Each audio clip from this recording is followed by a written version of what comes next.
Guys, welcome to Real Talk. My name is Jerry Miller. We are live in Charlottesville, the Commonwealth, the country, and the world on the I Love CVille Network. It's good to be with you on a Friday. Thank you kindly for joining us. A lot to cover in today's show. We're going to talk about a telethon that we're extremely excited about.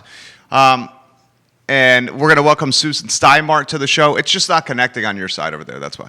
We'll welcome Susan Stimart to the show, and Susan Stimart's going to offer some perspective on the efforts we've done on a telethon that's going to go February 12th, a Friday, right here on the I Love CVille Network, myself and Keith Smith. But before that, Keith, a lot to get out of this very detailed notebook you've put together. Yeah, well, you know, it's the pre-production meeting and sending everything out. Yeah, today is kind of a cool day for me. I'm gonna go ahead as soon as we finish this show. This is probably one of the shows I'll be anxious to wrap up soon, because as soon as I'm done with this, I'm gonna hop into wife's Subaru Outback, and I'm driving up to Connecticut to go visit granddaughter or granddaughter number 2, Miss. I'm super excited, Miss Vienna Yvonne Smith, and I gave some pictures to Judah. He can kind of nice. They're on screen. He's putting them on screen. This is Keith's granddaughter on screen. Facebook. Roll them through. So I'm taking a little bit of executive producer privileges and smiling about my little. Doesn't she a beautiful little thing? She's adorable. Congratulations, little China doll. So you're leaving today to Connecticut. Better get on the road, because we're getting hammered with snow. Well, the coming back thing, my dear friend Michael Plecker. Well, Michael Plecker, but Joe Gentile was texting me like, dude, you might not make it back. So yeah, when are you driving back? Monday? I was planning Monday. Yeah, you come and Tuesday's show maybe virtual, boys and girls, with Keith Smith up in Connecticut. Well, or we might have to get somebody like Quentin Beckham. Yeah, Quentin Beckham to film me. I don't know. We'll see. I think I'm. Part of me wants to kind of punt it for a week, but I'm just like super anxious to see her. So. Oh, punt it for a week as far as making the trip up there. Yeah. How many hours is that? Actually, you know, I almost hate to say this, but you know, with COVID, the traffic isn't that bad. Last time we did it, I made it in 6.5 hours. That's not bad at all. That's not bad at all. No. But, you know, that's even navigating through the city and around the city and getting on. We had this whole conversation the other day when you went up for Christmas, but the biggest struggle with that is always getting over to GWB, the George Washington Bridge. Yeah. And if you get across that, then you're good. That's usually the hang up on that trip up there. But Johnny Ornalis says, good morning, gentlemen. Quentin Beckham, our buddy, says she's adorable. Johnny suggests you take the Tacoma, the truck, instead of the Subaru. The Subaru does very well in the Subaru. Johnny, I love you, brother, and I would not ever disagree with you. But actually, that Subaru does better. The Subaru's a tank. My parents have it. Which one do you have? The Outback. Yeah, that's the one my parents have. Yeah. It's fantastic. And the only knock they have on the Subaru is the storage space in the back. Oh, not on the Outback. In the back, yeah, they wish it had a little more. I don't know. I put both seats down. I could put my bike in there and all my gear and no problem. Nice. So, what year do they have? Brand new. Yeah, same here. Yeah. Yeah. No, the Tacoma, that thing slips and slides a little bit. But I've put that. I put that Outback in a few inches of snow, and it just goes. There you go. Mary Frances Weiland says she is absolutely beautiful. That we are related to that young lady. Oh yeah, where's she watching?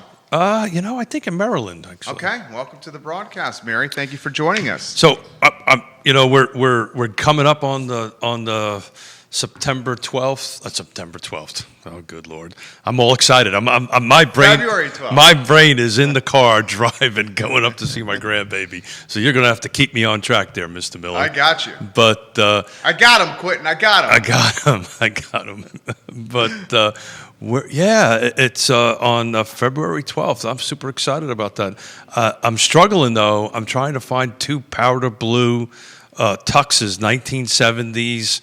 For you and me. So anybody out there that has a line on a couple of tuxes that we can rent or whatever, but we want to do this whole 1970s. Powder blue, huh? All right, I'm in. That We're was going it. That powder was the blue. thing. That and seafoam green toilet fixtures. Wow. And back in the 70s. Seafoam green toilet fixtures. So on the 12th of February, the distinguished gentleman Keith Smith, myself, the indispensable, the indisputable, the incredibly talented Judah Wickhauer. We will do a 12-hour telethon, guys, of tremendous proportions on this network to raise what we hope is $150,000 for the Thomas Jefferson Community Land Trust to purchase a piece of property on 10th Street. So that's the goal, $150K. If we can go $300K, they get 2 pieces of property, the other one at the intersection of Monticello and Carlton. And if you can get 2 pieces of property through this 12-hour endeavor, it yields 11 units of affordable housing at a price point roughly of $200K tied to AMI, and it would be, I mean, I'm talking like something that would be talked about for generations to come in Charlottesville history books. Well, That's all fact. It's all fact. It's all fact. It's never been, Charlottesville, Virginia has never crowdsourced the purchase of land. Correct. Or any property. Correct, yeah. Seriously. But we've raised money to buy properties, but we've never done a crowdsourcing. You've never crowdsourced. We never crowd. This is a whole thing It's never been done. You and I came up live one show, and that is what we are. You know, I'm just super excited about it. You know, and we're going Raising money is easy. Crowdsourcing is not. You can go. This is all new to me, brother. Yeah, that's what I'm saying. You're teaching me. Yeah. So normally it's the other way around. Normally I'm teaching you, so I'm going to sit here and patiently listen to you. Yeah, because I mean this is basically what it means. Okay, I'm going to interrupt you. And I'm not deprioritizing or I'm not marginalizing any efforts at all. When you raise money, you can go to some deep-pocketed individuals and ask for. Sure. You know, and they contribute. And we are asking the community and businesses for that effort. Please, the businesses in this community, please contribute to this. If you can get 3,000 people to give $50, though, yeah, that right there is a different level of engagement. Well, you did that with the fireworks. The fireworks, right? Yeah, And you raised, what was it? I think it was like 80 some. 80 grand. Yeah, I really? think if memory serves correct. Wow. Yeah, that was the 4th of July. Well, I mean, that was just amazing. That just blew up. So this is the same thing, right? We just want to raise this capital so we can go ahead and provide the stuff. We have the ability, and I'm really starting to get into Susan's time here, and we're gonna call her in a little bit. But you know, at the end of the day, just think about how awesome that is. And you said something I think it was Tuesday's show, you know, which hit home with me that, you know, if you can contribute 50 or, you know, whatever you can contribute, frankly, $50, $100, whatever it might be, and you drive over to 10th and West, you know, you could say, hey, my $50 has made this happen. I helped make that happen. Help make that happen. Those kids playing behind that white picket fence with the kickball, and they're playing a little foursquare with the neighbors, we help make that happen. Or stickball. That lemonade stand, we help make that happen. You see those kids eating those chocolate chip cookies on that front porch around Christmas time with their presents from Santa Claus? We help make that happen. So before we get there, though, I want to talk a little bit about forecasting of 2021, because I think it will help frame the conversation of why this is so important and why contributing it's essential that we do this crowdsourcing. But you know, I was talking on the way in to our good friend Greg Slater. Greg Slater, love you, Greg Slater. And, you're following us on Instagram now, Greg Slater. I see you up in your social media game. Greg Slater's professional brand followed me on Instagram, and I Love CVille on Instagram. Greg Slater's playing with the millennials there on Instagram. Love it. And he called me Gramps this morning. Love Greg Slater. Huge fan of Greg Slater. Please, someone tell Greg Slater I said that. So we were chatting. You know, it's just that every realtor who should be watching at the moment, if you talk to anybody, there's no inventory. Sure. They're dealing with multiple offers on every transaction, right, or almost every transaction. But he was telling me about, I'll leave the specifics out, but it was like a $1.5 million listings in Western Albemarle that went on the market apparently this morning, and they already supposedly have 30 showings scheduled or somewhere around that amount. So a $1.5 million home is ultimately, by the end of this weekend, will have multiple offers. And again, I'm trying to couch this conversation why this is so important. We're dealing with a couple of circumstances in Lake Monticello at this 250, 350 mark where... Wait, in the gates? Inside the gates, yeah. Price point's what? 250, 350. That's what my client's looking for. Actually, I have multiple clients looking for. And we're coming up against 10, 12, 14, 15 offers on it. So we're at this point right now. Inventory is, it's a broken record, right? We've been saying it over. These things that used to go on final, you know what I mean by those things, right? Yeah. Broken record, and sometimes it would skip.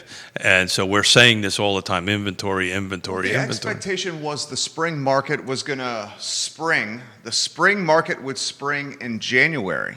Maybe. Well, it has. Well, the spring market, if it's technically sprung in its truest form, that would also mean more inventory.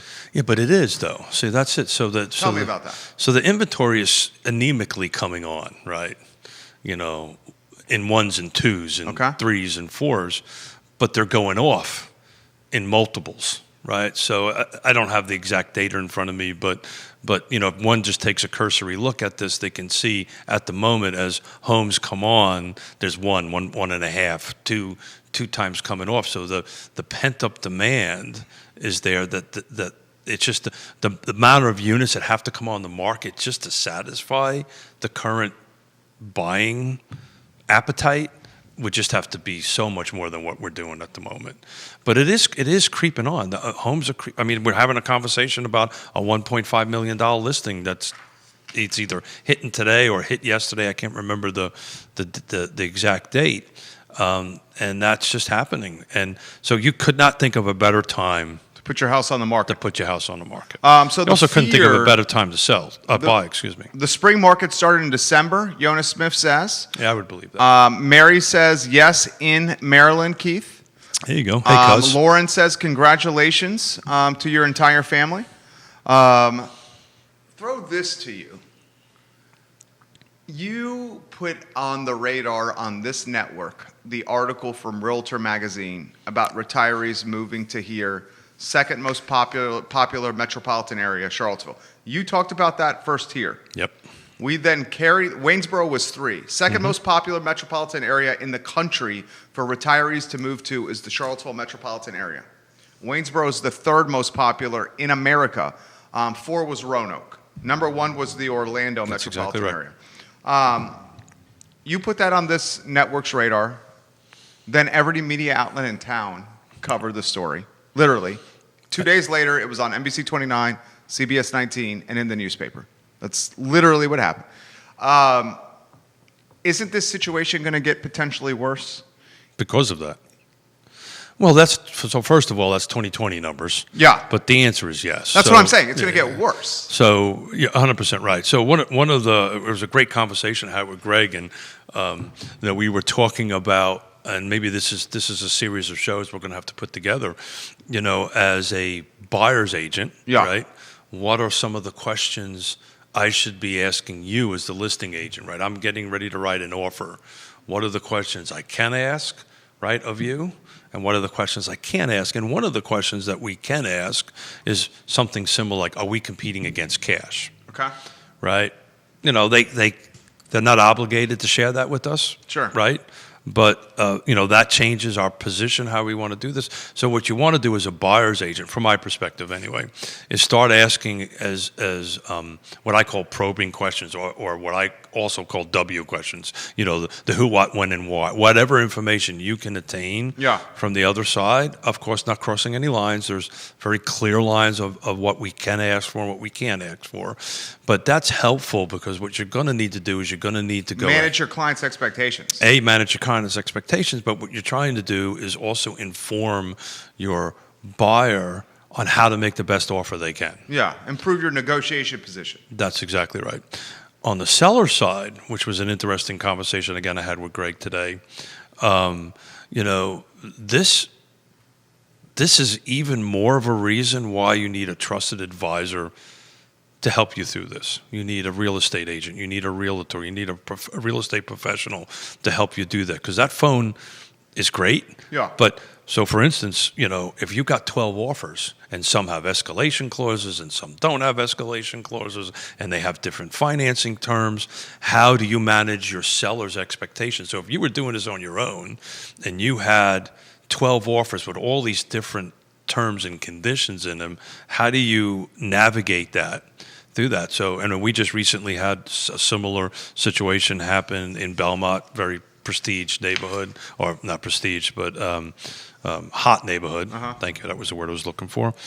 We had like 12 offers. And You had a listing? Yeah, okay. And we cranked out a spreadsheet and kind of created a spreadsheet, so our client exactly. Who won that little battle? Cash? I can't talk about that, Okay. Unfortunately. Gotcha. Once it closes, then Sure. I could have that conversation. Yeah. But at the moment, the Well, expectation. can I ask the who, what, when, where, why of the person who got the deal here? No, you can't. Okay. You know better Are than we that. competing against cash? Are we competing No, against cash? We are not competing against cash. Okay. You would not be competing against cash on that. All right. Well, thank you. Trying to improve You are the trying to- show's position. You're trying to I'm shoot trying to improve the show's position. and you're trying to get me to lose my license. No. I'll stop. Stephanie Wells Rhodes watching the program. The Intrastate Pest and Service Company's presenting sponsor of the show. She says, congratulations, Thank Keith you. and Yona. Thank you. Being grandparents is the best. Oh, isn't it?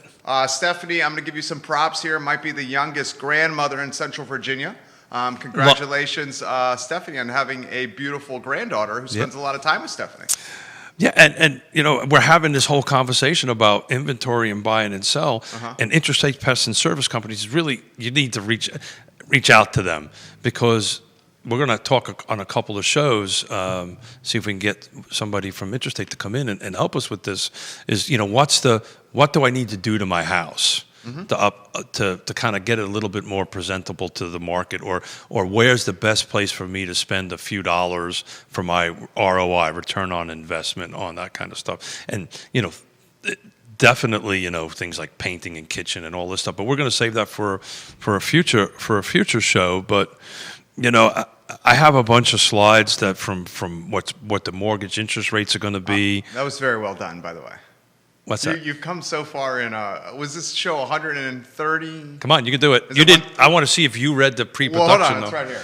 Oh no, that's cheating. Show number 133. It's in the subject line. No, your maturation as a broadcaster from the beginning to 133, and how you seamlessly wove in Intrastate Pest and Service Companies. I got to give you some props for that. That was Well. very natural, and It's because I came from the heart. it was very talented. It was very impressive. It came from the heart, and you led me in the door, by the way. No, so you know.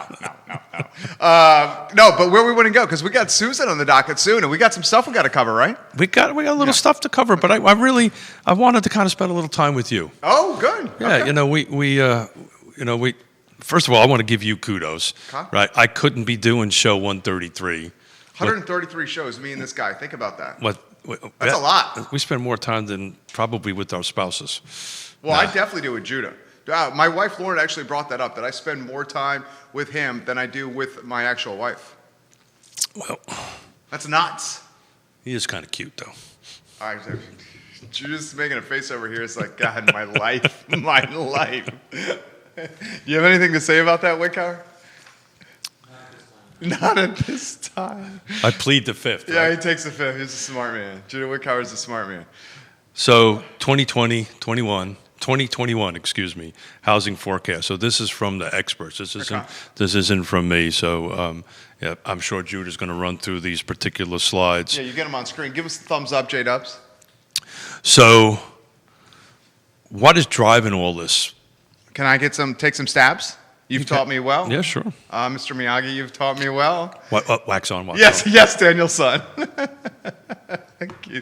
Hair products in, Yeah. hair products off. Dude, I was talking with Lauren about the telethon, and one of her look, there's the knowledge we're supposed to be talking about, but we're talking about hair products. But she said her favorite, like, a lot of people's favorite part of the shows is like the Oreos, the dunking in the milk, and the hair products, and us goofing around. Is Yona watching, by the way? Yona is watching. Let's say this then. So we use real estate as a gateway to entertain you. we like to have fun. He and I are very mischievous. So she said with the 12-hour telethon, we better have a lot of these like Oreo bits. You know what I'm talking about? I know exactly what you're talking about, but I'm about ready to get myself into trouble. On which part? Because I went yesterday and bought another bag of double stuffs. Oh, you did? Did you eat the first bag? Well, you gave us the first bag. Oh, no. You did a 3-pack. Let's say on the way home, I decided to pick up an extra thing. And let's just say I had a big old pint glass of milk and maybe... How many did you eat? Did you eat over 6? Over 10?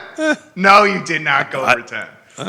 How long have you been without your wife? His wife is watching their first grandson, Harry, in Connecticut.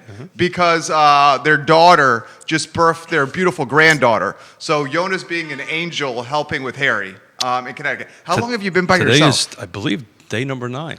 Not that I'm counting. And I haven't lost it yet. I'm actually really proud of myself. Yona is, and I've been worried about you. Yeah. Yona is, it's you, my mother.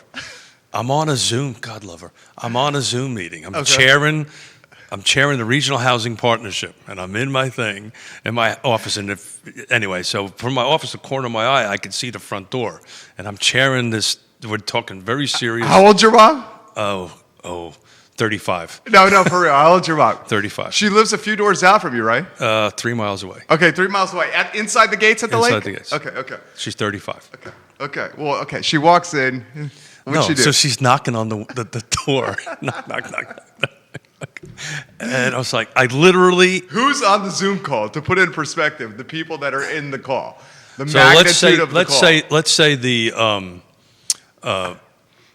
Regional Housing Partnership has a lot of elected officials on it. Okay. So he's doing it with a lot of important people. Let's say that. And I'm chairing this, and we're having a conversation about the 2022 budget. Okay. This is serious stuff. Serious stuff. This is serious stuff. And I'm trying to get these, second in charge at UVA, all this stuff. Big time people, heavy hitters. And I went, excuse me. I went, talk amongst yourselves. Put it on pause. And I said, Mom, I'm in the middle of a Zoom thing. Oh, okay. And walks in and brings me this plate of food because she's worried I'm not eating. What? Well, you're on the call? Well, I'm on the call. And do they see you doing this? Oh, yeah, of course. They see you doing this? I said, guys, I'll be right back. Does she cut the crust off your sandwich too? No, she does not. Before you eat your sandwich? She does not do that. She does not do that? Does not do that. Does it have to be cut diagonally or in half, your peanut butter sandwich, Keith? Or does it have to be cut in 4? Okay, let's move on. We got to talk numbers.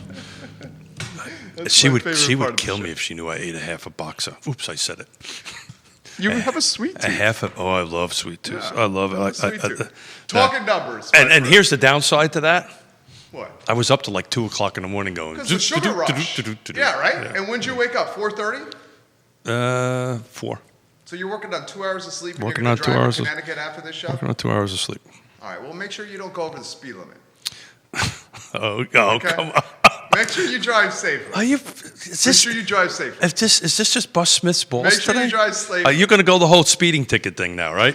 Are you the speeding ticket in Fluvanna you got where you try to put in the circle? Yeah, the roundabout. The roundabout, yeah. Circle is... Yeah, the roundabout, yeah. Yeah, I paid that off. You gladly paid that. I did. I paid it off. Right, you saved people's lives. I did.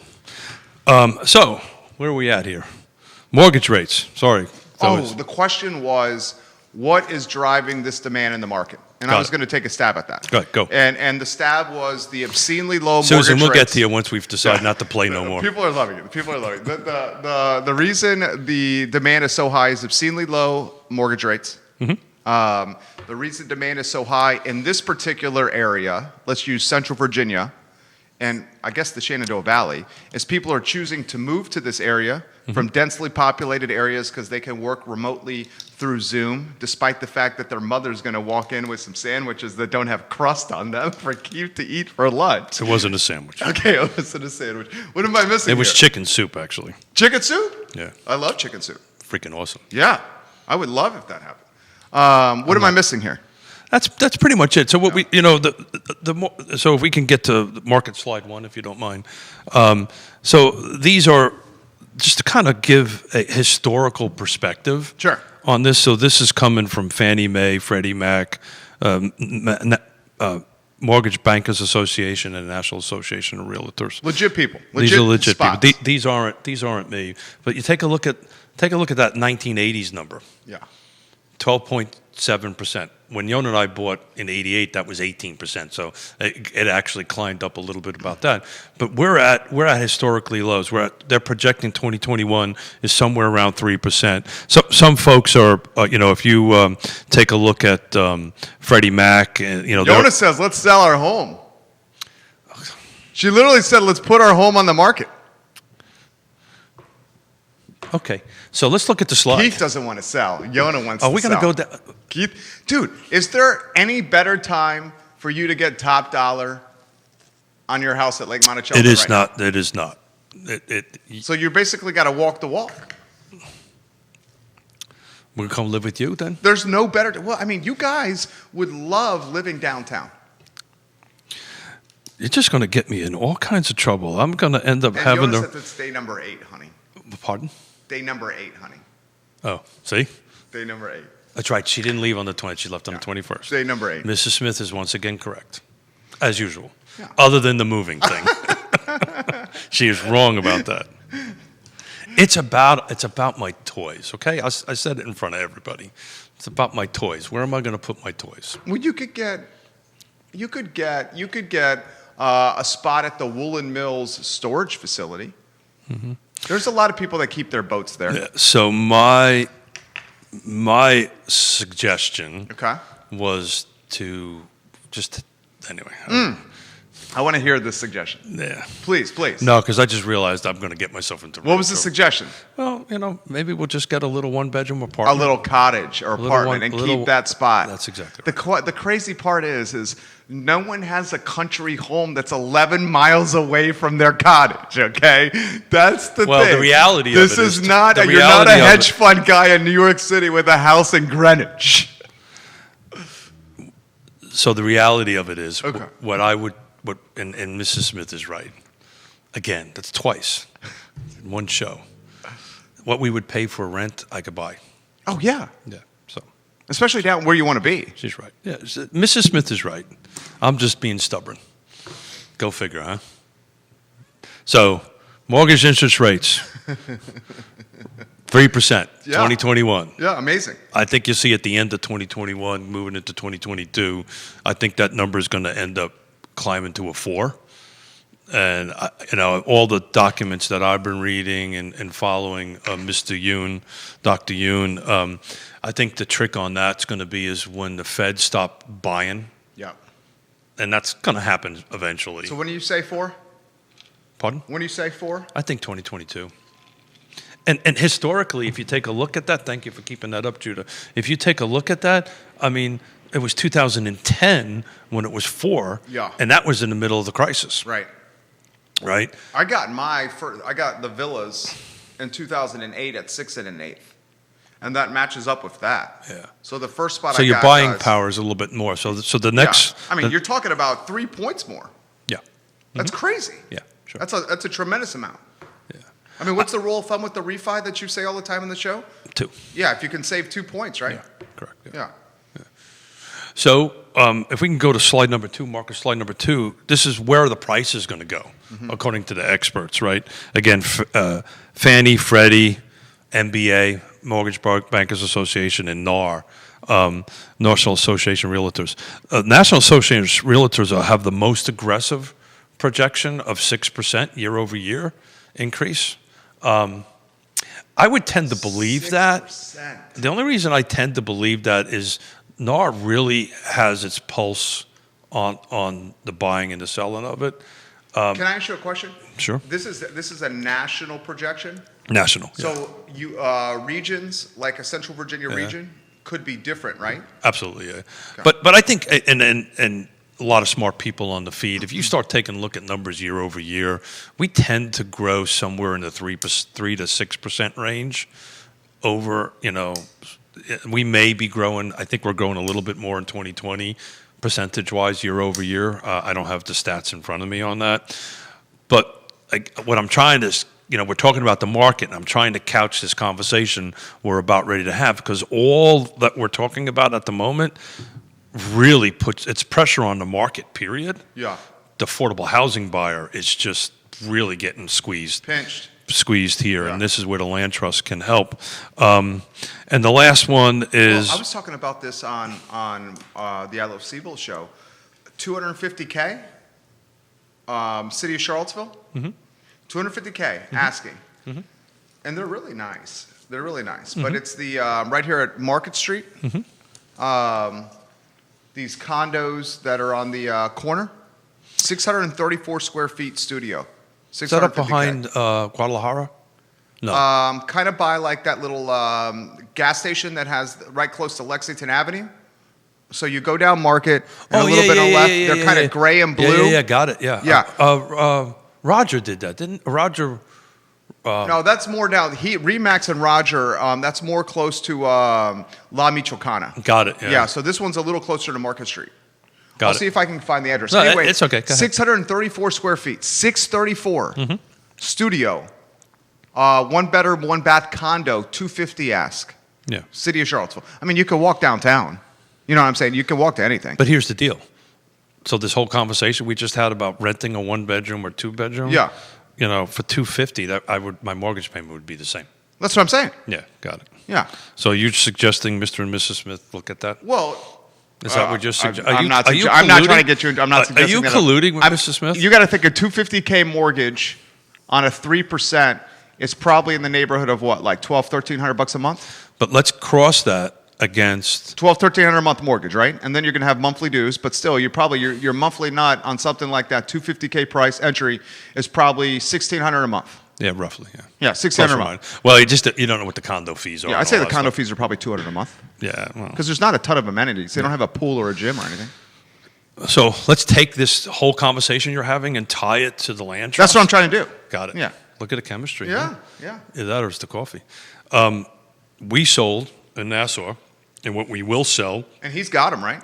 He does, yeah, but we'll save that for Susan? We'll save that for Susan's conversation. We did 1,500 square feet, 3 bedrooms, 2.5 baths, all high-end stuff, net zero for $215. That's what I'm saying. I mean, the value that you guys are offering versus what is actually on the market is almost like, you said 1,500 square feet? 1,500, yeah. So you're going 634 square feet at 250K. Correct. To 1,500 square feet at roughly 2. They're not net zero. No. And they got monthly dues. Yep. And yours have a backyard. We have a backyard. And that's a condo. That's kind of, That's what I'm saying. Like, the thing that you're offering through the land trust is like so legit. excuse me, everybody. You got to sneeze? Do you ever say, look at the lights, or say strawberries, strawberries, strawberries? It'll keep you from sneezing. Go strawberries, strawberries, strawberries. Bourbon. See, it kept you from sneezing. Strawberries, strawberries, strawberries. So home sales, right? The forecast of total home sales. This is, I think, the last slide we've got is number 3, Judah, which again, hopefully, will couch this conversation. And Susan, we'll get to you, we promise. So these are projected. This is nationwide now. These are projected total home sales forecasts. Again, the same thing. Fannie Freddie, MBA, and NAR. The Mortgage Bankers Association actually is projecting the highest of the two, but pretty much NAR and MBA are kind of tied around, a 7% increase. Freddie and Fannie's looking around 6%. So these are home sales increases in millions. Excuse me, not percentage. These are in millions over. So the gray bar for those who are looking is 2020, and the blue bar is 2021. So they're increased. So we're increasing in sales. They're projecting it. I kind of get it. I understand the math, but if the inventory doesn't come, I can't. How's that going to happen Yeah, if the that's inventory exactly doesn't right. come? I just can't. But these guys are a lot smarter than me. So Well, I think they're doing a national broad stroke. Yeah. And it's not them knowing the dynamics of Central Virginia. That's exactly right. Well, that's the reason why you want to hire a local expert on this stuff. Totally. Because the dynamics of Central Virginia, from my standpoint, I'm going to throw this to you, I learned from you. The dynamics of Central Virginia show me the 6% increase in... Well, it's in millions. Well, but the slide before that was increase of property value, right? Correct. That's exactly right. And home prices. Home prices. Mm-hmm. And NAR predicted 6%, right? 6%, yeah. Okay. From my standpoint, that 6%... Oh, look at Judah. Is that the one we were just talking about? Nope. It's the other one, Judah. It's the Home other sales. That would be number one. It's 2. the other one. Yeah. So I have to teach. There's a 10-second delay. yeah, that's good. I can tell when the coffee kicks in with you, Smith. It's about 4 to 5 minutes into the It show. takes about 4 or 5 5. minutes. 4 or 5 minutes. From a Central Virginia standpoint, the 6% increase. Okay, there it's on screen. Facebook, look, keep it on screen. I would think Central Virginia, that percentage is higher than 6%. Because the inventory is so pinched. I wouldn't want to take a bet on it because I didn't crunch the numbers, but it may be, and somebody who's a lot, maybe in front of Paragon or to look at the stats can go ahead any and of the do that. agents watching. So how would I phrase that question for the agents that are watching? You just did. What was the increase in 2020 over 2019? For the whole region. Yeah, it's got to be more than 6% with the inventory levels that we're at. Yona, do you think? What do you think, Yona? Well, so it's kind of a loaded question because you really got to, just as we're talking, this is national, so regional, you got to look at different. So Charlottesville may be one, Albemarle County might be other, Nelson County, we know they have like a 43% increase year over year, but in transactions, not but price points. Yeah, I don't want. I'm learning a lot from you. I'm going to go out on a limb. I don't think it's much higher than 6. Really? I don't think so, but I may be wrong. I mean, 6% is still fantastic. I would love 6% every year. I think everybody would love 6% every year. Yeah. So historically, this I do know. We tend to are in this 3 to 6% range. Year after year. Sometimes a little higher, sometimes a little lower. But on average, that's kind of how we're spreading on that. Comment. This is a good one from Susan, and we're going to go to Susan. Poor Susan. Albemarle has been only about 1% growth per year for the last 15 years. Well, the problem with that is 5% of the county is only developable. And of that 5%, I learned this from Susan. Commercials included in that. That's correct. That's just mass. Yeah. That's just land mass. It's not 5% residential versus commercial. It's 5% of the whole pie. Correct. Yeah. That's pretty small. Speaking of pie, I got the chocolate cream pie to bring up there today from Pie Chest. Oh, you in did? a bag over there. I'm excited about it. Okay, so you're bringing that up to see your family. I am. So we better get Susan in before I get fired as the chairman of the land trust. Got Susan coming up right here. Susan Stimart. She's absolutely fantastic. Well, maybe she doesn't want to answer. Oh, I think she wants to answer. There she is. Hey, Susan. I'm here. Sorry, Keith and Jerry kind of went off on a tangent there. Oh, all right. Well, hey, Keith. Good to see you. So, hey, for those who do not know who you are, would you kick off and tell us a little bit about yourself? Sure. Susan Stimart. Currently, I'm executive director of the Thomas Jefferson Community Land Trust. Woo-woo. Prior to that, working as a entrepreneur. Prior to that, working with the Regional Housing Partnership and the Thomas Jefferson Planning District Commission to help grow programs for affordable housing. The Land Trust got on board to help. Come on, stay with us, Susan. District Commission with a new portal, Porchlight VA, for people to find rental homes. Before that, I was working as an entrepreneur, and then before that, I spent a lot of years helping out Albemarle County with economic development programming. I did not know you were an entrepreneur. Yeah, tell. Yeah. I had no idea. She has some awesome businesses. Tell her. She's also. There was the Charlottesville Dress Company we rolled out to help provide jobs, extra income for refugees. We took our designs and they put them together, and we did some great fundraisers for the International Rescue Committee. We had a recent artist collaborative at Stonefield, but then a little thing called COVID happened. And so not a lot of shopping happening at that moment. So our artists are now coalescing down in Livingston in Nelson County. There's a new artist collaborative happening. So that's pretty cool. And we'll see, when we come out of COVID, whether there'll be some more Charlottesville Dress Company designs coming. We'll see. And give a little shout out to your husband, right? You guys are small business owners also, right? Yeah. So he got started back in 2010. And if you guys remember, 2010 was a pretty rough time economically. But he said, I just don't want to work for anybody else. I'm ready to do my own thing, honey. And I said, yeah, go. So he started his auto repair operation, and it's been going like gangbusters. So, yeah, by word of mouth automotive. I don't want to do too big of a shout out because we don't want to overwhelm him with volume. It's really a by word of mouth thing. Yeah, that we do have that effect on the marketplace, I must say. Yeah. So look, this is exciting for me. Jerry and I came up with this great idea, I think, live, and basically said, hey, Susan, Executive Director, here you go. Have fun. Let me know how this goes. I'll be ready for the 12th to talk for 12 hours. But before you kind of get into a little bit of this, I'd like to put a little context of where this first parcel is that we're trying to raise the capital to acquire. So this is on 10th and West. Jude, if you wouldn't mind, put the 10th and West slide 2 up, please. So for those who are familiar with the downtown or the Charlottesville area, this is literally adjoining to Dairy Market and Dairy Central, which we're super excited to be there. They're great partners helping us with this project and super positive and it's on screen. Facebook, check the screen out. And actually, Jody Mills reached out to me the other day and said, "What can I do to help for the telethon?" Dude, I've had like 20 businesses reach out. Good for you. And we and Susan has too, and we're just going to start coordinating. I kind of will let the cat out of the bag a little bit here. Susan already knows this. I think Susan is the only one that knows this besides. So am I going to learn something here? You're going to learn something here.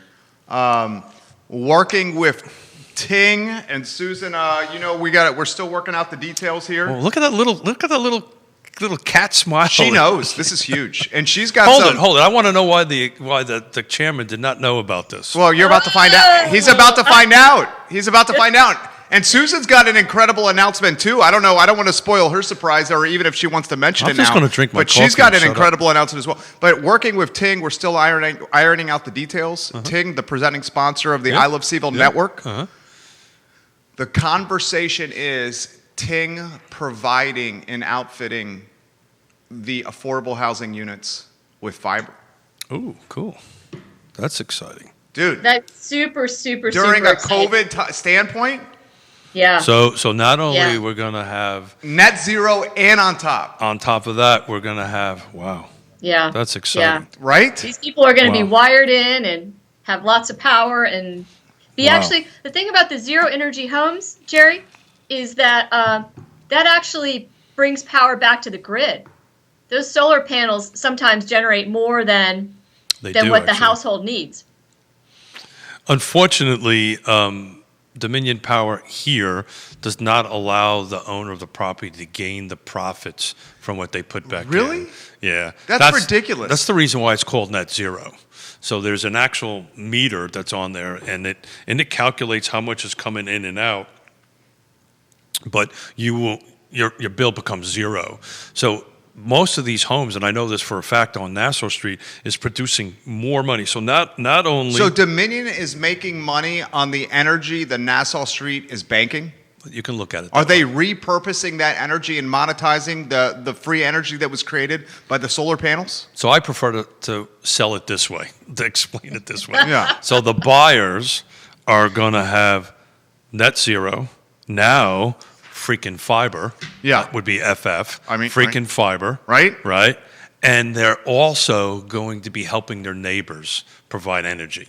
Good position. Very nicely done, Chairman Keith Smith. So they are going to, just think about that. Yeah, that's amazing. So they are giving back. They received, so all these 3,000 folks that are going to give us 50, 100, whatever amount of money we're going to raise are giving back to other people. And those folks with this solar on it is going to be giving back to other folks. Because, the capitalist, I'm a capitalist. I know that. The capitalist in me would think. So am I. But you're a capitalist. Susan's a capitalist. The capitalist in me would think.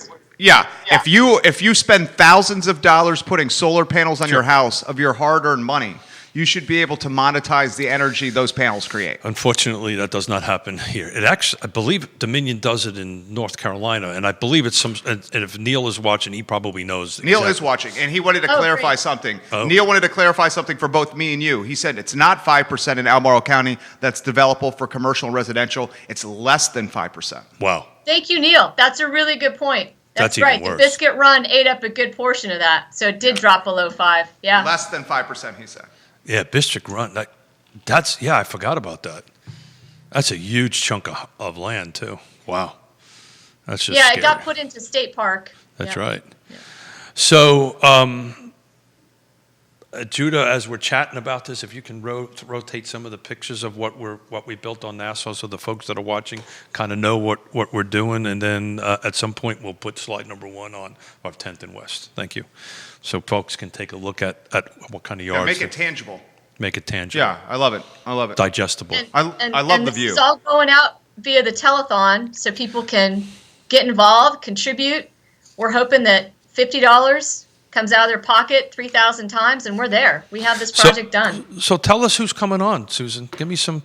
I don't think of you. Well, so I just started. I missed breakfast, Keith, and you guys are busy talking about Oreos. So I started in on one of our sponsored products. This is True Pop.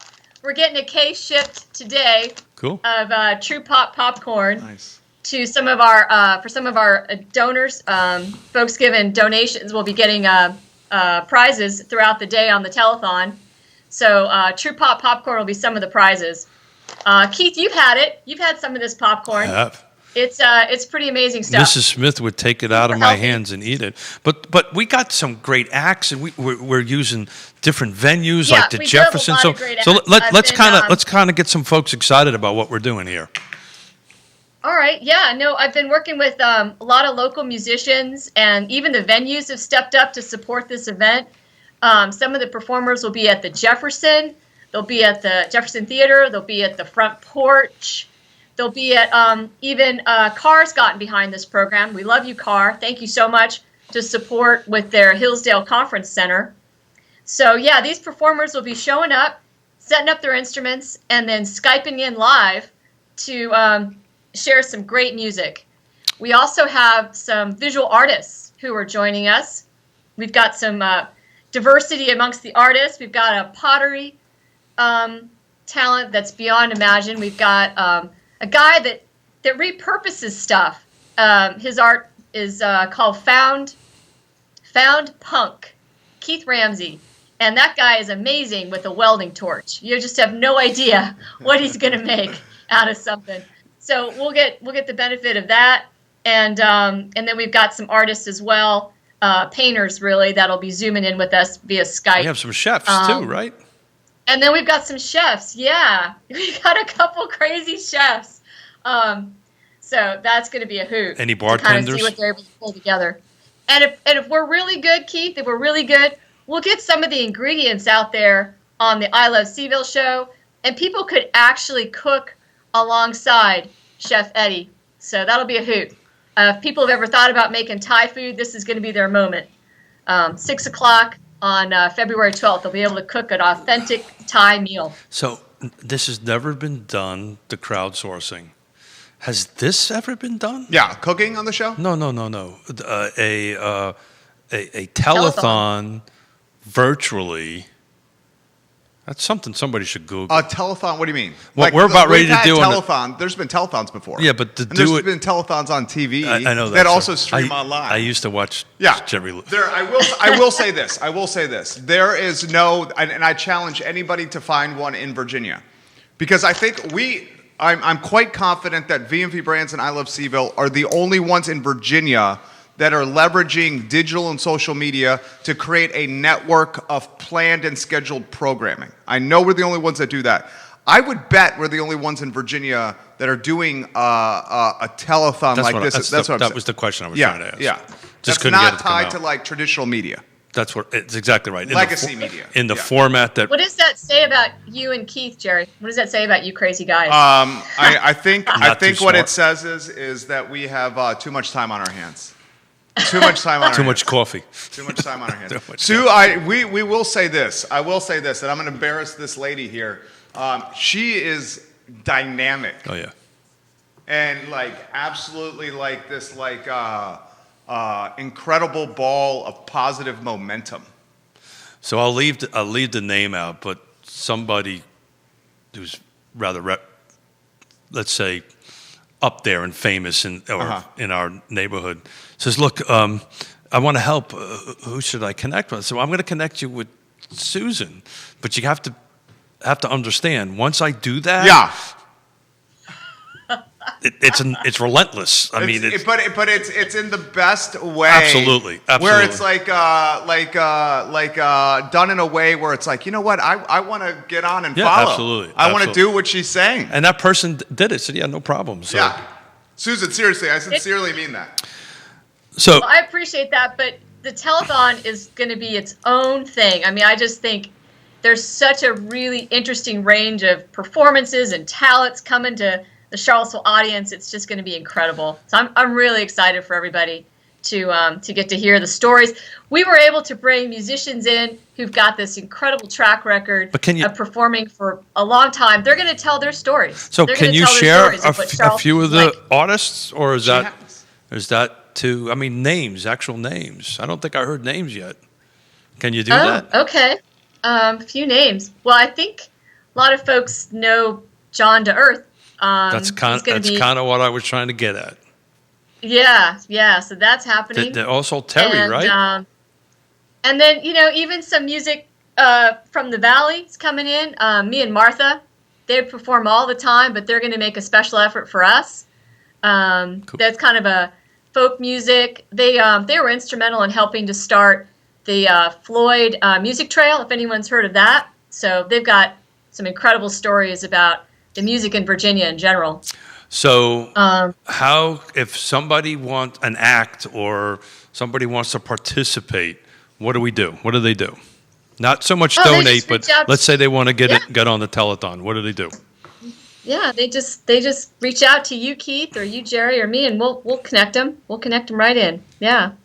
We got space. We got slots. We're good. But it is going to be a pretty packed day. That's for sure. 10 to 10. We got to get on this with you on our end too. J-Dubs has got some musicians that have reached out recently, and some folks in the community that want to come on. Susan, I think it's going to be so eclectic. Yes. And I think it's going to be so vibrant. And I think this 12-hour telethon is going to be like, in a lot of ways, a reflection of Charlottesville and the cool aspects of Charlottesville. It's going to be diverse, people from different backgrounds. That's exactly right. Yeah. And we're going to have that schedule posted in the next day or so people can actually kind of check in for what time of day they want to tune in. And, of course, donate. So can I share one of our prize packages coming out? Sure. So we had someone reach out, a very generous person, said, I really want this car to go to a good home. And so we were able to get a donation of a car. I know this story. It's an actual automobile, yeah. This is awesome. Put together by Word of Mouth Automotive, so it's going to be very reliable. And all they have to do is donate $55 to be considered for the prize bundle. We'll be doing the prize bundle selection the next day.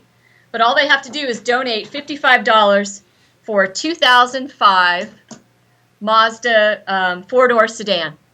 So it's going to be a super reliable car. My husband is one of those platinum level master techs with the Mazda Corporation.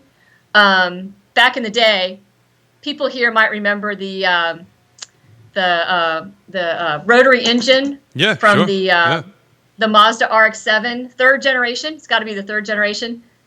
Brilliant car. So my husband was recruited to actually work on that car because he's such a prominent Mazda mechanic. So this car will run beautifully. It's a 6, isn't it? A Mazda 6, right? It's a Mazda 6. So it's not an entry level. This is a. It's got a little get up. It's got a little get up to it. Yeah. It's a hatchback. So it's a beautiful navy blue. So just letting people know, if they feel like they need a more reliable ride than what they have now, the chances are good you might win. You might be selected for this car. Cool. $55 for a 2005. So we're excited about that. Anything else to share, Susan? Keep paying attention to Facebook, because that's where all the info is happening. At the Land Trust Facebook and at I Love CVille. So you know I'm leaving, that going out of town, right? You know that, right? Quentin just messaged us. If you're going out of town, we got to figure out Tuesday quickly if you sit in that chair. That's what he just did? Yeah. So we need to figure that out. If we need Quentin in that chair Tuesday, let's figure that out right now. On the fly. On the fly, huh? Because he's got a pretty busy schedule, the man. So we're doing this live, huh? Just letting you know, the man's a busy guy. There you go.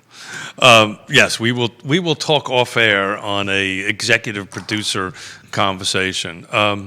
So, hey, can you just put on the 10th and West slide number 1, please, just so everybody could get a little visual on tangible. Bring it back to the purpose, the housing. That's right. We're building housing. So this is really important to us, the way we design this on this lot, so that each one of these homeowners have their own little green space behind it. And that was really super important over at Nassau Street. Thank you, Judah. On Nassau Street, when we were doing that, to make sure that and listening to the buyers, they wanted to have a little bit of green space. Yeah, who doesn't? Put a little bit of garden in the back and all that stuff. So they're not huge, right? But it's plenty. More than 250 condo. More than a 250 condo. Right there. That's exactly right. You know, that's 3/4 of a mile away. Yep. So you got plenty of parking. You know, you've got a little bit of room. It works really well. And for those who want to get a visual, if they're in Charlottesville and they're local, I have a serious question. And I didn't know the answer to this question. But before you go there, Jerry, I just want to show that little bit of green space, is so helpful for people with kids. Oh, yeah. That's exactly right. You don't get that with a condo, and it becomes a great place for that little kid to hang out and play. Maybe a dog can happen. Well, just saying. Well, I mean, COVID. This is just critically important in COVID. That's exactly right. And that's why I emphasize the condo. Oh, go ahead. Because it's a comp. And then it shows you what you can get versus what you can get on the market. Let's get back to your train of thought. The question that I had serious question, is we've identified these pieces of property on 10th Street, the Land Trust has. 10th Street and the corner of Carlton and Monticello. I know where you're going. We're obviously talking a lot about them, that they're available. Are they reserved? No. Like, how do you make sure someone else doesn't? Oh, the land is under contract. Okay, so you have it. No, we haven't closed on it. So the land is on the contract with the condition that we need to raise the capital to buy it. So, got it. That's what I was. So so we secured the land. We control the land via a contract. We control both parcels actually. Okay. Via a contract. With the condition, so someone sold you a piece of land with the condition that you have to find the financing for the purchase? It's not sold. It's under contract. Okay. So it doesn't. When it closes, then it will be sold. So we were able to negotiate with the owners that we have a delayed closing. Right. They've agreed to a price, right, and a very reduced price, and that we will be able. They're giving us time to raise the cap because they want to participate in creating affordable housing. Okay, got it. That's what I was understanding. And that person and these parties that are selling the property, okay. And I thought you were going to go someplace else. And if they do it at a reduced price, let's say other people want to sell property. That's where I thought your chemistry. Let's say other people want to sell reduced property to the Land Trust. We would love to buy it. What is in it for them besides the fact that they know they're contributing to affordable housing in Central Virginia? Like, how about from a tax standpoint? That's a great question. And also even the legacy too. Legacy, Jerry, is pretty valuable. Sure. This is going to stay affordable for 90 years. Well, technically forever, because that 90-year contract automatically reboots for another 90 years. Sure. And I think the legacy is something that we should prioritize. There's one thing to say we're contributing to the legacy of Charlottesville by offering a $50 contribution to a crowdsourced campaign. Sure. There's another thing to say we're contributing to the legacy of Charlottesville by selling a piece of property to a land trust well below market value. Correct. So my question to that is, what is the incentive besides the positive impact in the legacy on the market for the seller of the land? So we are a nonprofit, so you get a tax write-off. That's what I'm asking, yeah. Yeah. So the difference of market value versus the closed value is a write-off? But I'll tell you, anybody that right? correct, anybody we talk to about either selling or contributing or being part of a parcel of land to us, they want to do it. I've never had a conversation about the tax situation. Oh, gotcha. Wow. It's always about doing the right thing. And the folks that are selling these to us, it never came up in the conversation. Wow. So I don't think I've ever had a conversation with anybody on that. And how many has the land trust done? Not a huge amount. Okay, all right. So let's talk sample size here. The stuff I got to put up with. Let's talk sample. You got to put up with me. I got to put up with him. I know, exactly. I'm seeing it. I'm seeing it. So yes, you could get a tax write-off if you donate cash or you donate money. Anybody who donates to the land trust through the telethon, it's a tax deductible donation. How would that work? Would that work? The appraisal would an appraiser would assess the market value versus the value at transaction. That's how that works. And then the difference is That's how that works. A tax write-off. Yeah. That's how that works. Even individuals, Jerry, who have decided that they don't really have heirs, they can realistically donate a house to a land trust, and then it becomes affordable in perpetuity. So it's not. That's what Susan's saying. It doesn't have to be land only. Sure. If there's a home that somebody wishes to donate, through a will of some sort, we would be more than happy to help with that and make it permanently affordable. So it doesn't just have to be land. In this particular case, it's land, and we're trying to produce some high quality, not some actual high quality homes that are going to just rock everybody's socks off. But I was trying to get out before you two guys took me off of my train of thought. Right? Was if you're local, drive down Nassau Street. Tell where Nassau is. Oh, great! Like Broad Strokes. It's the Woolen Mills neighborhood. Yeah. In fact, these houses, interestingly enough, back up to this whole wooded area. So when you go and sit with the homeowner, which we're not encouraging people to do, they'd have to be invited. But these homeowners can sit in their backyard and listen to the birds, watch deer. It's pretty remarkable in an urban neighborhood of Charlottesville. So that's awesome. It's pretty great. So just Google Nassau Street, let Google Maps take you there, but it's in Woolen Mills.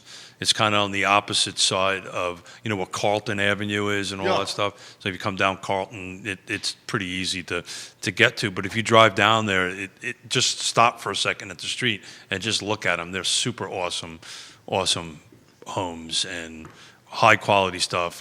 This is not vinyl siding. This is all hardy plank. The high quality double hung windows, not just little single hung windows, but double hung windows, so you can tilt them out and watch them. It's just, I'm super proud of them personally. So great. I'm excited about doing it. Me too. 12th of February, a Friday, 10 a.m. to 10 p.m.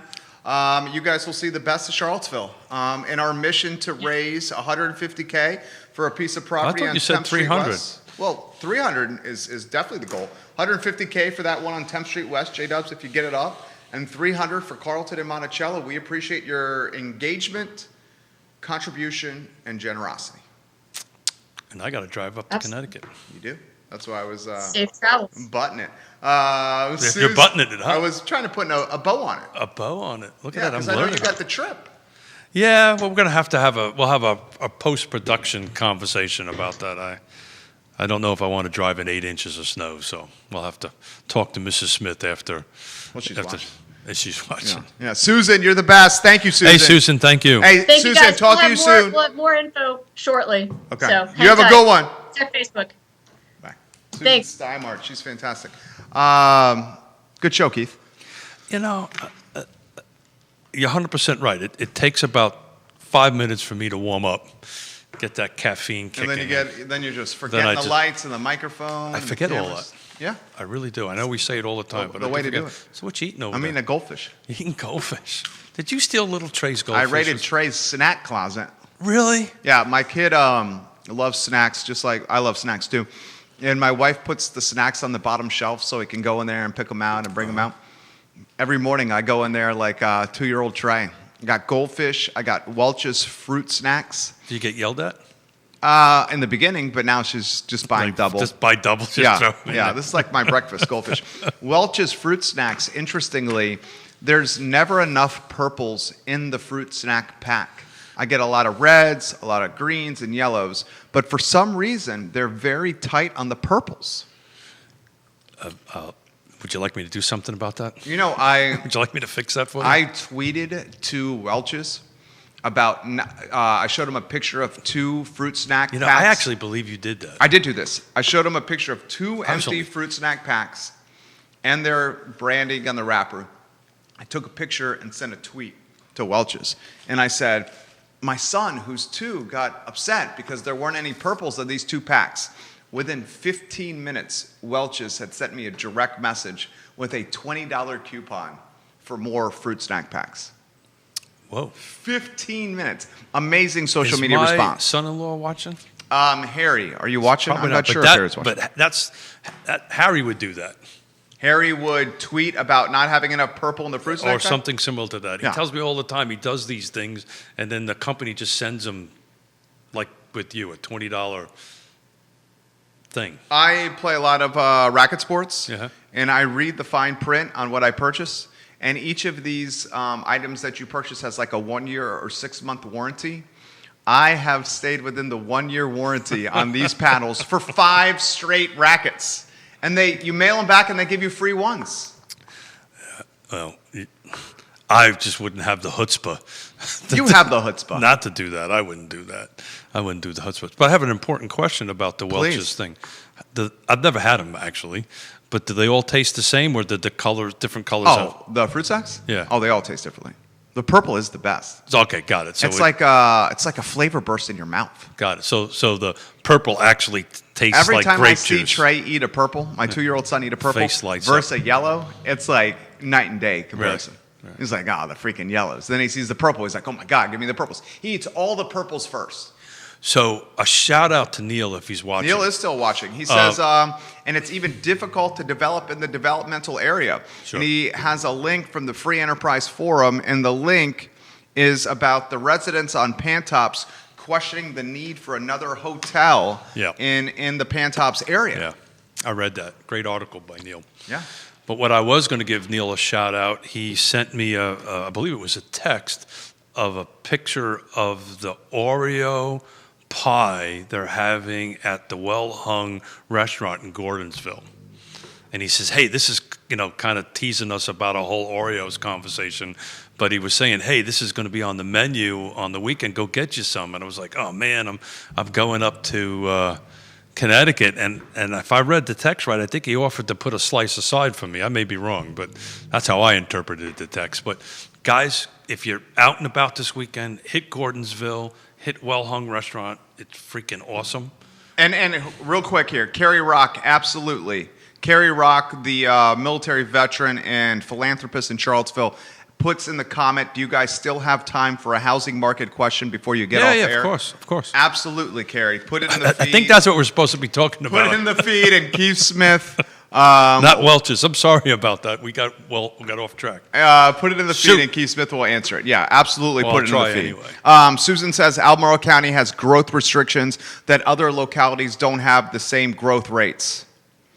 They have growth. I mean, the county, less than 5%. I mean, that's nuts. Yes, Kerry, we would love to hear your comment. Just let us know, and So while we're waiting for that comment to come in, Yeah. Seriously, if it's before the snow hits Saturday, take a ride out there and check out To Nassau.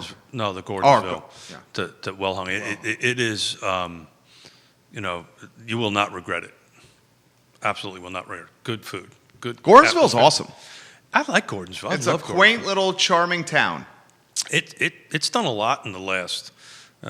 Neil will correct me if I'm wrong, but in the last 10 years anyway that I can remember, it really grew up, and they renovated a pretty awesome building over there. It's just if you ever go up and look at it, it looks very much so, and this is my opinion anyway, like a Tuscany Italian little villa. It's really done really, really well. What are you smiling at for? Are you hating on me because I've been to Tuscany? You're hating on me because I've been to Tuscany and you haven't. There you go.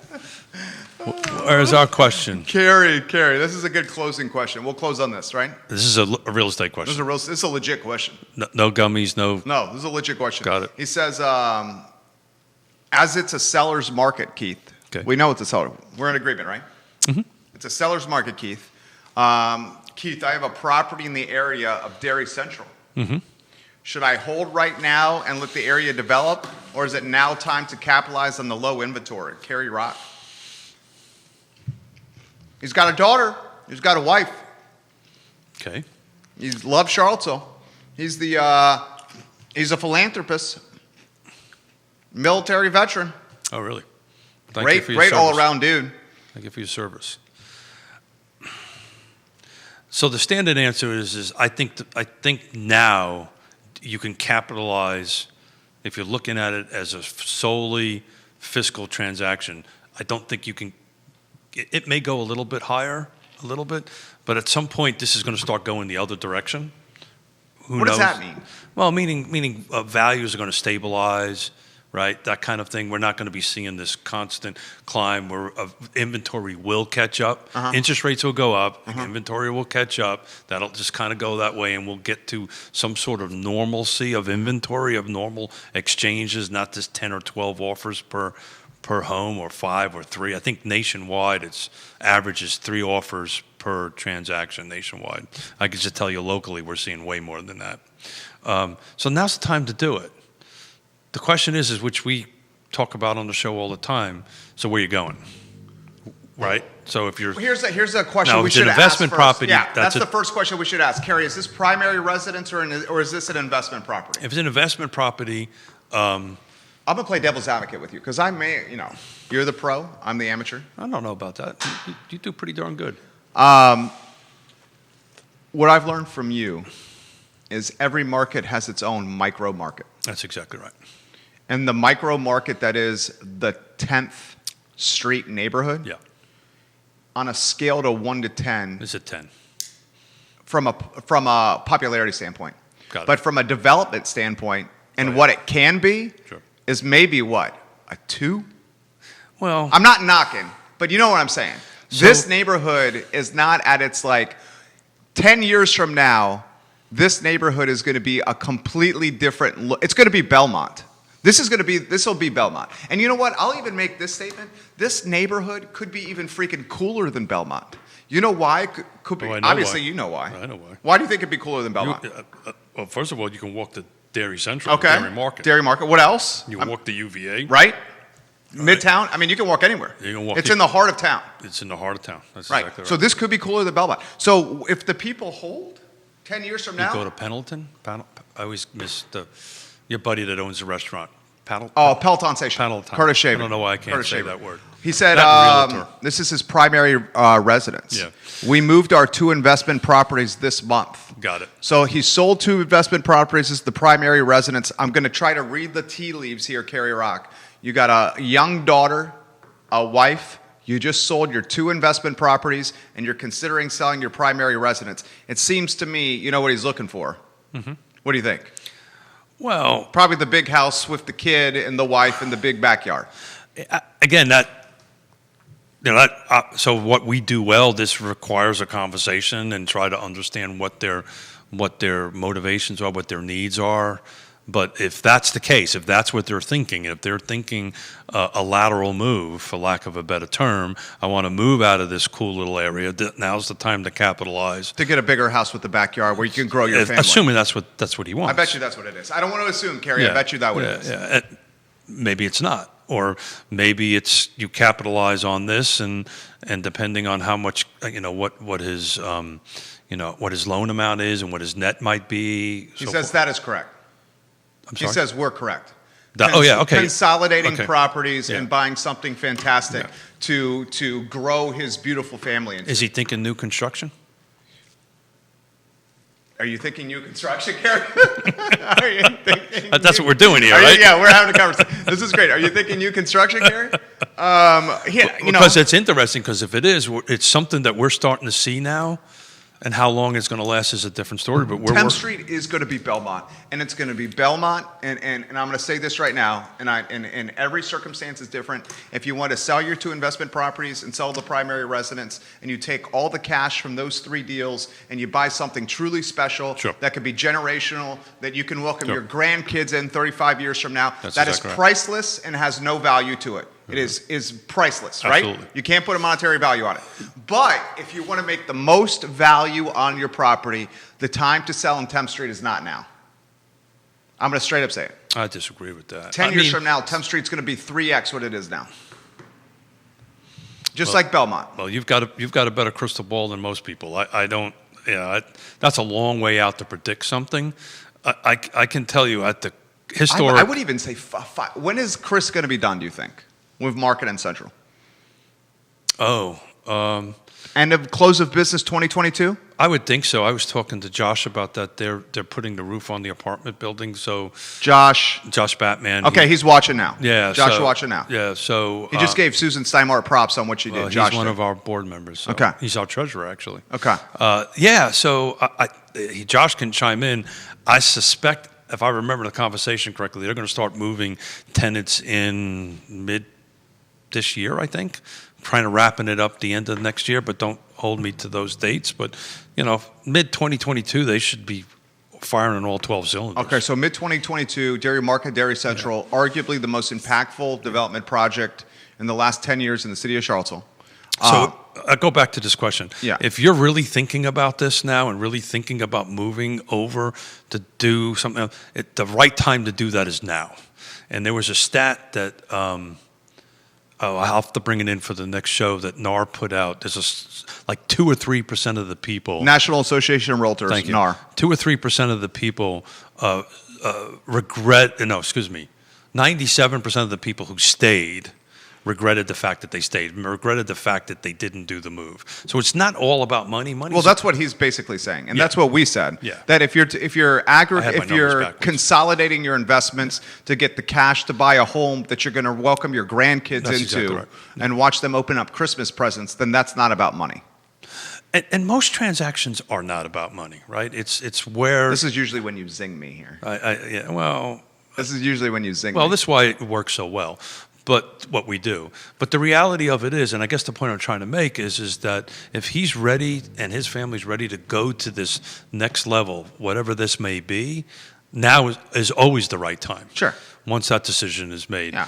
From a fiscal perspective. Because you're talking about memories. You're talking about love. You're talking about priceless experiences. That's exactly right. Yeah. So at that point, priceless experiences, no matter, I would never do this. This is not what 11:35. I know. Priceless experiences, no matter market conditions, probably trump market conditions. It does. So for you, would it? Yeah, absolutely. Yeah. Okay. The whole reason I don't want to move, it's an emotional thing. Because you saw your kids grow up. It's an emotional thing. Yeah. Yona's beyond that. So, one of the questions that you ask in similar situations like this is this a house or is it a home? Has it moved from a home to a house? In my particular case, I have not made that mental move yet, right? Yona has moved from a home to a house. She's ready to do it. I haven't done it yet, and I can't tell you why I'm not made that move yet, right? Honestly, I don't know why, but mentally, I have not made that move yet. Fiscally, the numbers are the numbers. I understand the numbers. Now is the best time to do it, but I haven't made that mental move. And if you have made that mental move to go ahead and do that, now is the right time for 2 reasons. One, you made the mental move to do it. You moved this from a home to a house, so it's now a business transaction. And really, at the end of the day, you're going to capitalize the most on it. So what if NAR's right? Next year is 6% more than this year, but look about the opportunities you're going to lose on the buy side, right? Because and potentially the purchasing power you could lose if rates go up. Yeah, man, if you're thinking about that, that was good, Keith. Now's the time. Now's the time to do it. Very nicely done. This man's got to go to Connecticut. Judah Whitcow. Well, I'm seeing some text, so I may not be going to Connecticut. So. Well, apparently we got to tell Quinn. We got to tell Quinn. He's watching. He'll know. Keith Smith, Judah Whitcow, Jerry Miller for Susan Stimart. This is Real Talk, presented by the Yes Team Realtors. Guys, you see this man's character and what he's about. His wife's even better. Oh, without doubt. Better 7/8. Well, the Yes Team Realtors, trusted advisors in the game. If you're looking to make the biggest decision of your life besides who you marry, Keith and Yona can be a North Star or a compass to help you. Please, $50. Oh, the telethon. Please, Dude, we're going to go balls to the wall in this thing from now until the 12th. Please, I'm making a passionate plea, right? Please, let's help 4 or 5 families do this. Let's help 11 families if you can make it $100, right? Let's just do this. Let's put some families in these homes. Kerry, we should work with you in some capacity on this. Kerry Rock, he is a man about town. Kerry Rock, he raises tremendous amounts of money for people in the community through coat drives and his partnerships with 3-Notch. Kerry, on the 12th of February, we're going to do a 12-hour telethon on this network to try to raise $300,000 to purchase 2 pieces of property, one on 10th Street West and the second on the corner of Carlton and Monticello. $300K through crowdsourcing and a 12-hour telethon. If we can buy those 2 pieces of property through the Thomas Jefferson Community Land Trust, a nonprofit, 11 units of affordable housing would come to market at roughly $200,000 price point that have a net zero footprint. So we can't do this without you. And that sounds so cliche-ish, but it's absolutely true. We also have, so the folks who are living in Crozet and the folks who are living in Albemarle County, we're negotiating, I'm negotiating some contracts with the land trust that we could put potentially 50 to 75 of these type of affordable units in Albemarle County. We can do that stuff, but what we can't do is raise this capital. And, the jurisdictions just can't do it any longer. Yeah, they got no money 'cause of COVID has taken it. It's time for us to step up as a community. So please, we'll do all the hard work. I know $50 is a hard check to write. $100 is a hard check to write on that. But if you can do that, we will make some magic happen. Perfect stuff. That was a sizzle reel. Yeah, that was good. You were good. We're out of here. Yeah, I got to go, apparently. Good to see you, my friend. Yeah, what do you have on at 12:30? About to find out. Got it. Yeah. You guys have a good one. Take Got it. care. Now I understand. Yeah. Right. Now you get. You guys have a good one. Take care. Thanks, guys. Nice job. Hey. Yeah. Yeah. Yeah.